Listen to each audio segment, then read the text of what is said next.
నీకు భోజనం తినకుండా నువ్వు బ్రతకలేవు, అవును కదా?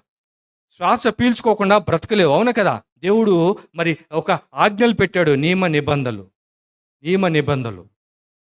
అబద్ధం ఆడవద్దు, దొంగిలించవద్దని.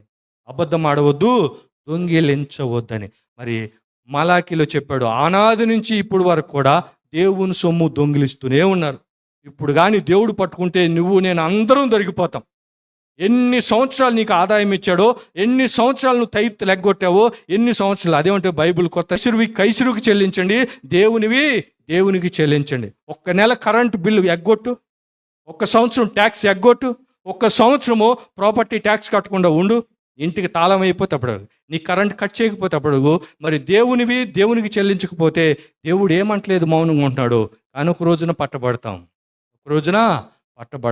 దేవుడు ఎట్టి పరిస్థితిలో వదిలిపెట్టాడు.